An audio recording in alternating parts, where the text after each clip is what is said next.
And now, it's time to fasten your seatbelts for Tom's trip around the world.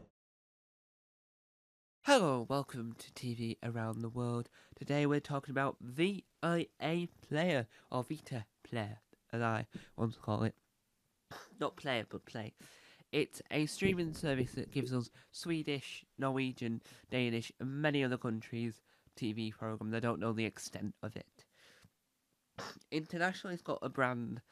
In the UK, it's got a brand. Internationally, the brand is Rebus UK stuff as well as all the others. In the UK, Rebus, the reboot of the ITV series based on the books by Ian Rankin, is on the BBC. So, what we're mainly talking about today is why I think that the service is good in some aspects, but what they're doing with it in the UK isn't great at all. So, the service has brilliant programs like Thunder in My Heart, The Two Sisters, and Meaning of Life, and they also have The Bridge on there as well. I don't know what else they've got on there, and this is where my first issue comes from. So, on the service in the UK, you can only watch it now through Amazon Prime. That's not an issue at all. I don't mind doing that. That's not an issue. Right? You have to buy the subscription within Amazon Prime. Don't mind that at all. Don't see the issue. The issue I see is that services are there for people who go, oh yeah, I want that because I want to watch it, and you need to have the catalogue of programs so that you've got something to watch. And I quite like services where you get the option to browse their content to see what programs and films they've got on there to say, yes, this is worth $4.99 a month, or this is worth $5.99 a month, or whatever, however much the service is. And usually that's not an issue. Usually that's fine, that's amazing, I've seen no issue. But with this, because it's through Amazon Prime, unless you know specifically a program, you won't be able to see what other shows are on the service. And even if you're on their official website, you have to go to an international version of their website to get access to find out what shows was or may be on it, whether or not it's applicable to the country you're trying to get access to.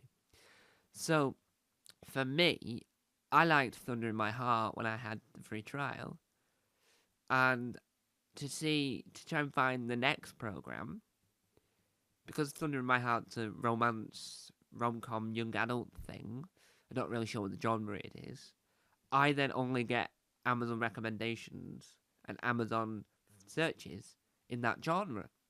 So I don't end up finding. Then you try and find The Two Sisters, and again, that's young adult, romantic, and all this. It's not what's on the service elsewhere. So you don't have you don't have all the crime stuff.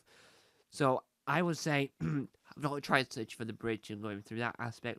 That might work, but I just think that that's what lets it down from Amazon's side, is that you need to be able to say this is what's on the service. So if you want to buy it, go ahead, but this is what's on it, so you know what to expect, and you can see if it's worth the price you sort of want to pay for the service. But overall, I think the service is good. I think it's got a good gist of programs, and The Bridge is on there. I'm sad the international versions of The Bridge aren't on there, but at least a version of The Bridge, the Tunnel, the UK version, is available on Sky in the UK, and so is the American, and so is the German versions. So it's pretty much alright. But I think that the service needs better marketing. I think it needs to allow its website to say, no, you can't sign up to the service here. No, but this is what's on the service. The website needs to be the hub for telling people what program they're on there and reviews and all this, right? It's like a Rotten Tomatoes, IMDb, Just Watch type website, so we can see what we're getting with the subscription, not just finding out once you get the subscription. So I think there's a lot more you can sort of go into it and so, oh yeah, there's this and the other. And so I spent yesterday looking at these really fantastic promos to go, that's an excellent program, I want to watch that. So I want to rewatch Thunder in My Heart, but you sort of have to go, well, what else is on this service to warrant you spending the money to do that? Because everything costs things, and you Not everyone has endless reams of money. So that's the only issue. But the positive is that the program that they have got on there is brilliant. Some originals are now available on Netflix and other services, which means that in Britain we might not have some of the greatest programs the service can offer because they might be distributed elsewhere. But we do get a high selection of programs. Then I will update this series. This is the Viaplay series or whatever I'm going to call it series. But I will update this as we go along because you can see that the service is improving. The programs in it are brilliant. The programs that are in it are really good. But there's just not enough access before you pay to see it. So I want to be able to look at these things from the button. So instead of searching up things, I want to be able to press V to play or however you pronounce it. I want to be able to look at them from there. And so, there we have it. That is my little rambling on the service. And I think that the program on it are really good. I think the style of the way that the subtitles works really good, and the way that it operates is really good. And I just think that there's a few cross corners with barriers. In this part of our review, let's talk about the programs themselves. Viaplay has these cracking programs, the ones I've seen, which is we're not going to include the bridge. Ignore the bridge. Right? BBC 4 when I saw it, so let's ignore the bridge. Ignore this new program called Juanila. Don't know if I pronounced that right. It's spelled Porni or Porin. It's on Netflix here in the UK. And we're going to talk about Thunder in My Heart, Two Sisters, and Meaning of Life. Meaning of Life is Danish. I think Thunder in My Heart is Swedish. I have reviewed Thunder in My Heart both on here, TV Around the World, and the third channel, The Weird Side. I want to talk about that the programs on the channel, on the service, are brilliant. Right, the ones I've seen are glorious. I really want to rewatch Thunder in My Heart because it's magical. It's what you want from. It reminds me a lot of if Skins merged with Heartstopper. So the family friendliness of Heartstopper and the warmness of Heartstopper merged with the gritty of life as a young adult in Skins. So if you merge the two together, so it becomes a 12. Well, it stays at a 15 because it's young adult and it needs some 15 elements, which I won't get into. But it has a lot of the warmth that Heartstopper gives you, and it doesn't give you the heavy use of drugs. It doesn't give you the really heaviness of drug overdose and alcohol abuse and living alone and all this, right? Substance abuse, I think, is the correct term for it. It doesn't have all of that in it. It has just the warmth and hardness of Heartstopper with she's on her own. Her father's not the greatest person on planet Earth. She has to look after a younger brother. She has to make sure her mother's alright. She's trying to live life so she can pay rent. She's trying to merge her own loves and life and all this. And I think that's what makes this show so perfect. Then we talk about the Two Sisters, which I wasn't that big of a fan of because I didn't really grasp some of it. It's all about a sister that's better than the other, if you will. As in, like, one's got life better going for them than the other. And I wasn't really too grasping of it. So I did have to skip a few episodes of that. The last one we're going to talk about is Meaning of Life. Now, this is more of a comedy, if you will. More of a comedy than the others. Because I think it's more surreal of, yes, they've just had a baby. She's already got 2 other kids. And it's all about that point in life when things are happening. You make friends, but they're all parent friends. And it wasn't as nothing at the moment will ever be Thunder in My Heart. But I've seen a few adverts, trailers for a few shows that I think might do it. I think because when I first saw the service, it was advertised as crime. The bridge was its main selling point.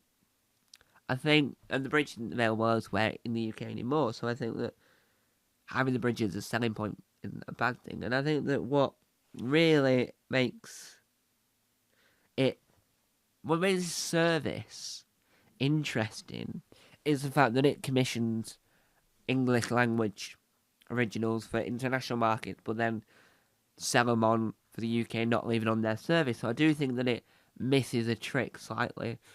So if I want to talk about their version of Rebus, it's the BBC's really, if you will, because the BBC will have had more say in how they want it from their end. If they were buying it, they needed to make sure that it fit the BBC's quota on their end.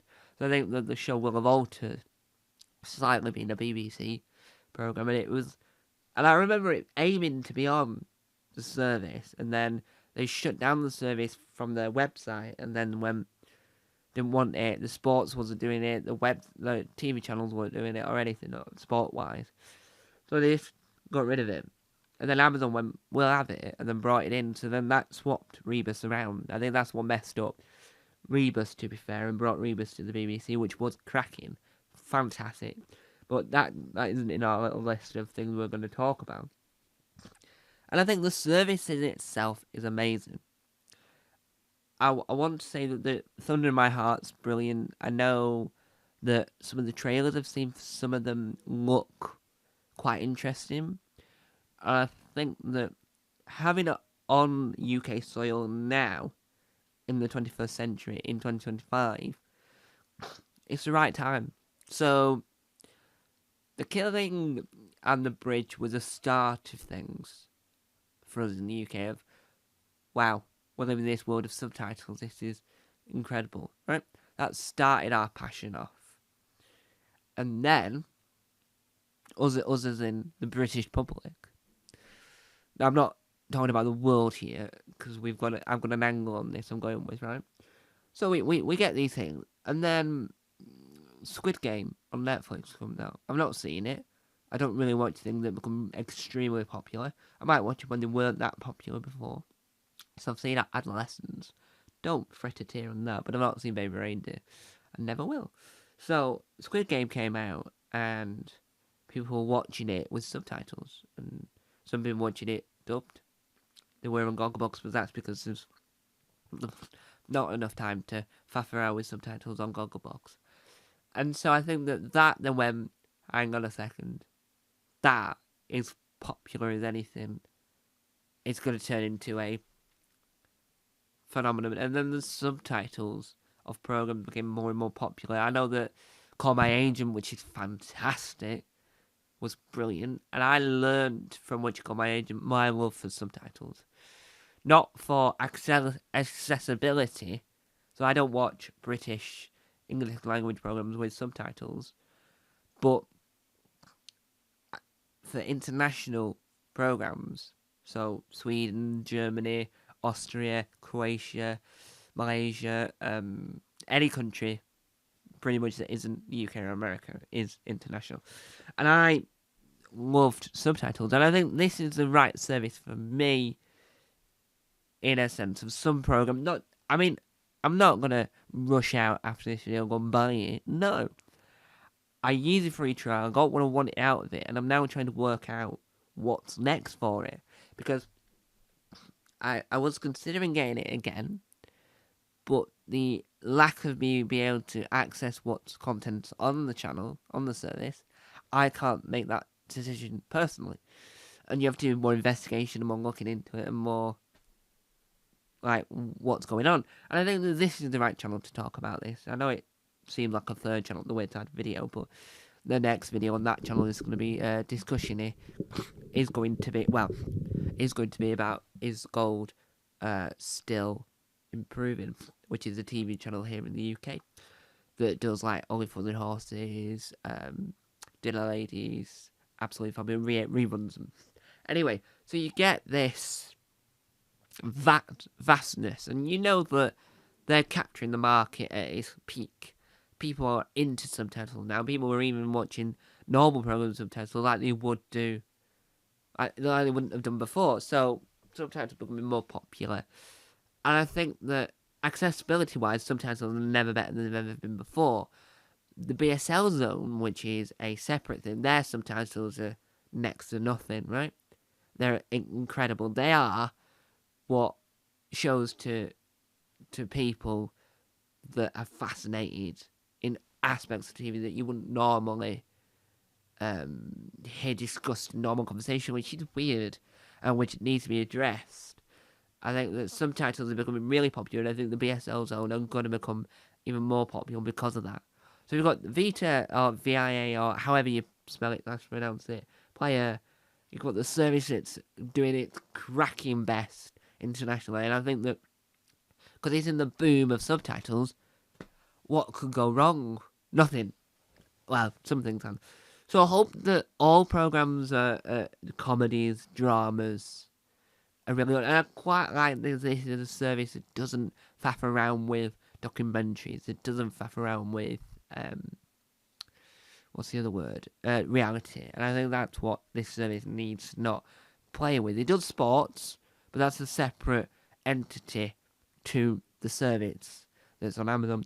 I think Acorn TV does a similar thing, but that's more of Australian, New Zealand, Britain, Ireland, and a few bits of other Wales, some Welsh drama. And I think that does what it does on its tin, in its self-contained really well. But I think that Vita is trying to expand the horizon, trying to do things that other services or other aspects wouldn't have done. So, that is officially the end of the video. Thank you guys for watching. I'm going to get on that plane now and fly across the world. Bye-bye.